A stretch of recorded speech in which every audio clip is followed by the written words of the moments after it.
तो चलिए बढ़ते हैं आज की कहानी की ओर। दोस्तों, कहते हैं कि अंधेरी रातों में, रात में सुनसान सड़कों के ऊपर आत्माओं का भटकना एक आम बात है। क्या आपने भी कभी पहले इस तरह की घटनाएं सुनी हैं? अगर नहीं सुनी तो शायद इस कहानी को सुनने के बाद आपकी सोच बदल जाए, क्योंकि जो घटना आज मैं आपको बताने जा रहा हूँ वो कहानी सच्चाई से संबंध रखती है। ये कहानी उत्तर प्रदेश के गाजियाबाद की है। तो आइए जानते हैं इस कहानी को साधु जी के पॉइंट व्यू से। दोस्तों, दिसंबर का वो साल चल रहा था। रात के लगभग 8 बजे के आसपास ही अंधेरा चारों तरफ छा जाना एक नॉर्मल सी चीज थी। मैं गाजियाबाद के छोटे से गांव से बिलोंग करता हूँ। उस दिन मैं अपनी बाइक को लेकर मार्केट से अपने पुश्तैनी गांव की तरफ लौट रहा था। चारों तरफ गहरा अंधेरा हो गया था और सड़क के ऊपर भी कुछ खास साधन भी नहीं चल रहे थे।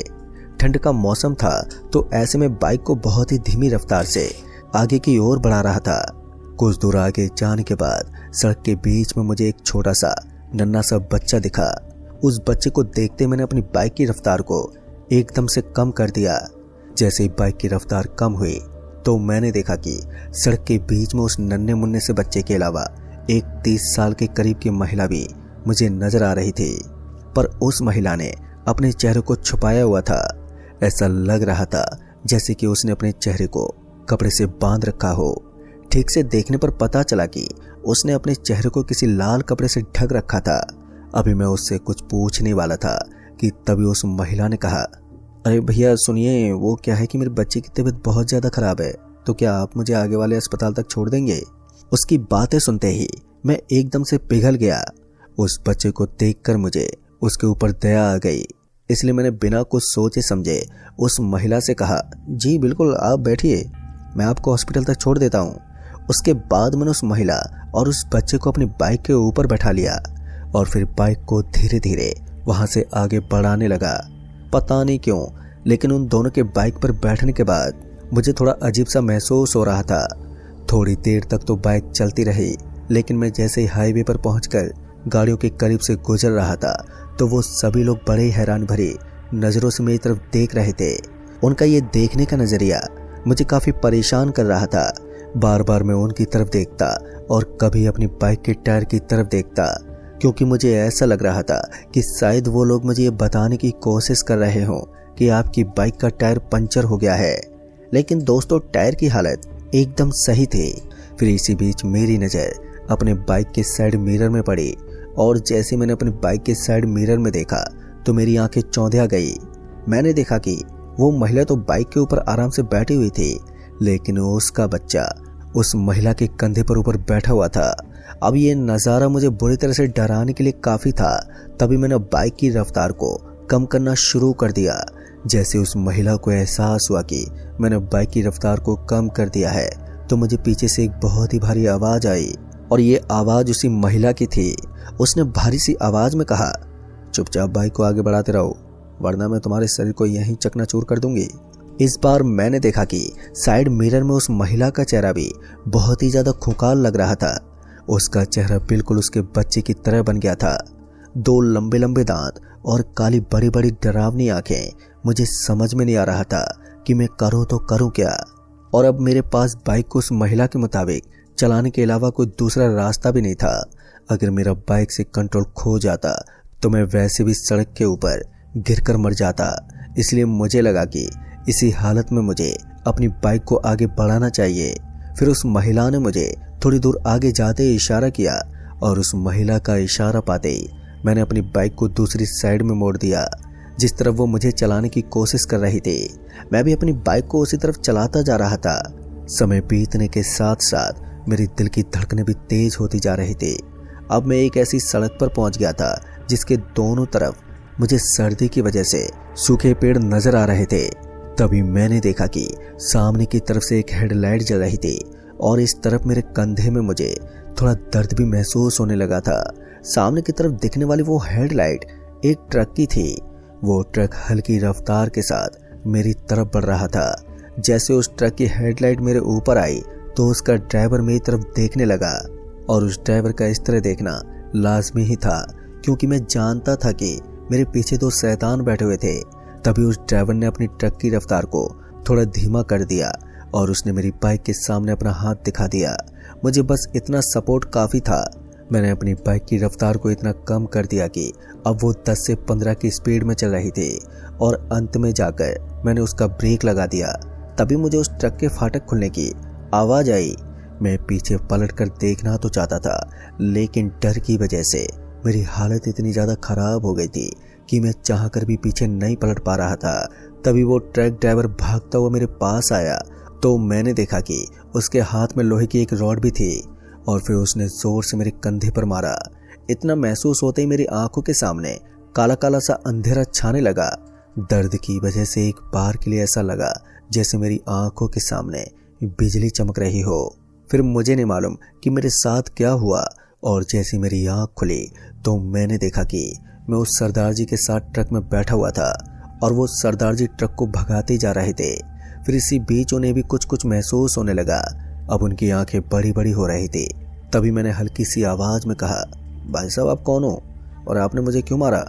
इतना कहते उसने अपनी ट्रक को सड़क के बीचों बीच में रोक दिया, पर उस सड़क के ऊपर से गाड़ियां बहुत ही कम गुजर रही थी और जो लोग गुजर भी रहे थे वो बहुत ही रफ्तार से गुजर रहे थे। ऐसे में एक बात तो बिल्कुल साफ हो चुकी थी कि ये इलाका सिर्फ भूतों से घिरा हुआ है। तभी उस सरदार जी ने बताया कि तुम्हारे पीछे जो स्त्री बैठी हुई थी वो एक डायन थी और उसका छोटा बच्चा तुम्हारे कंधे के मांस को चबाता जा रहा था। तभी मुझे महसूस हुआ कि मेरे कंधे पर कोई कपड़ा बांधा गया है। जैसे मैंने अपने कंधे की तरफ देखा तो वहां पर एक सफेद रंग का कपड़ा बंधा हुआ था। मैं उसे छूने ही वाला था कि उस सरदार जी ने रोकते हुए कहा, बस थोड़ी देर की बात है, फिर मैं आपको हॉस्पिटल में पहुंचा दूंगा। तभी उस सरदार जी ने कहा, अब आपको बहुत ही सावधानी के साथ काम लेना होगा, क्योंकि अब जो दृश्य आप देखेंगे वो आपकी जिंदगी का सबसे खौफनाक दृश्य होगा। तभी ट्रक में एक जोरदार झटका लगा और वो झटका इतना जोर का था कि मैं सीट से आधा इंच हवा में उछलकर नीचे गिर गया और हम दोनों को ऐसा लगा जैसे कि ट्रक का अगला टायर किसी गहरे गड्ढे में गिर गया था। तभी उस सरदार जी ने कहा, चिंता मत करो, ट्रक का टायर किसी गड्ढे में नहीं फंसा है, बल्कि ट्रक के टायर के नीचे कोई आ गया है और ये कोई इंसान नहीं बल्कि एक बला है। मेरी हालत तो पहले से खराब थी, ऊपर से सरदार जी की ये बातें मुझे और भी ज्यादा डराने पर मजबूर कर रही थी। मैं अपनी आंखों को बंद करने की कोशिश करता तो मुझे उसी स्त्री का चेहरा अपनी आंखों के सामने नजर आ जाता। मैंने बहुत कोशिश करके अपने आप को शांत करके रखा था, जैसा कि उस सरदार जी ने बताया था कि मुझे अब ट्रक के ऊपर कुछ खौफनाक दृश्य देखने को मिलेंगे, और हुआ भी बिल्कुल ऐसा ही। दरअसल मैंने देखा कि ट्रक के सामने मुझे कटे हुए हाथ नजर आ रहे थे जो पूरे शीशे को खून से लाल कर चुके थे, और शायद ये उन काली शक्तियों की ऐसी साजिश थी जिससे कि ट्रक पलटी खा सके। लेकिन सरदार जी ने बहुत ही समझदारी के साथ ट्रक को रोक लिया और फिर कुछ देर के लिए वो इंतजार करने लगे, पर मुझे समझ में नहीं आ रहा था कि सरदार जी का अगला कदम क्या होगा। फिर मैंने देखा कि उन्हें हर चीज का अनुभव था। जैसे जैसे उस ट्रक के ऊपर से वो हाथ घुमाते जा रहे थे तो उसके साथ ही ऐसा लग रहा था जैसे वो शीशा अपने आप ही साफ हो रहा था। अब ये देखकर मैं हैरान हो रहा था कि सरदार जी इन चीज़ों को भली भांति जानते थे। उन्हें अच्छी तरह से मालूम था कि कब क्या होने वाला है।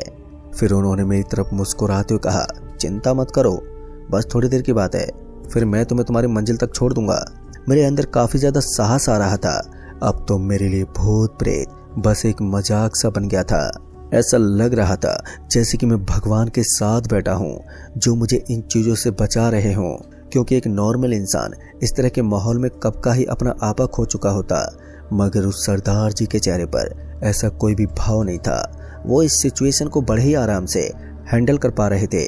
उसके बाद उन्होंने ट्रक को आगे बढ़ाना शुरू कर दिया, क्योंकि अब सामने का नज़ारा साफ हो चुका था।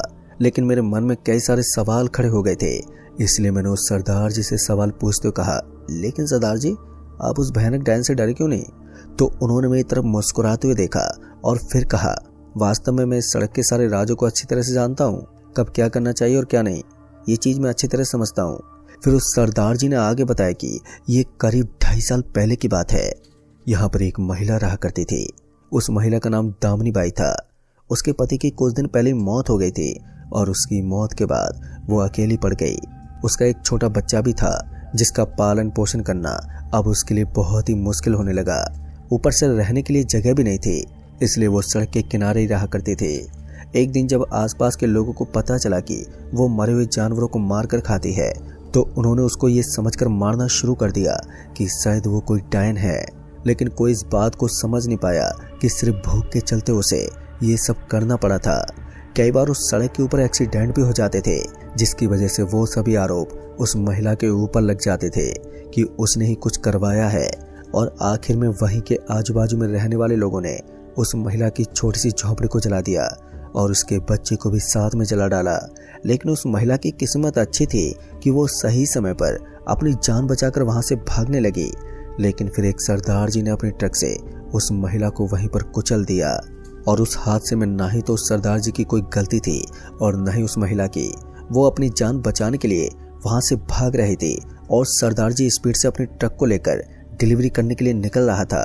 सरदार तो वहां से बचकर निकल गया, लेकिन कुछ दिन के बाद जब दोबारा सरदार जी वहां से गुजरे तो उनकी भी वहीं पर मौत हो गई। पर स्थानीय लोगों का मानना है कि अब वो महिला पूरी तरह से डायन का रूप ले चुकी है।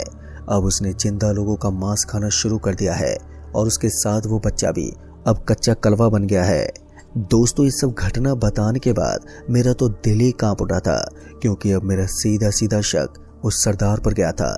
ना जाने क्यों अब मुझे उस ट्रक के अंदर घुटन होने लगी थी। तभी मैंने उन सरदार जी से कहा, तो क्या आप ही वही सरदार जी हैं जिन्होंने उस महिला को कुचल दिया था?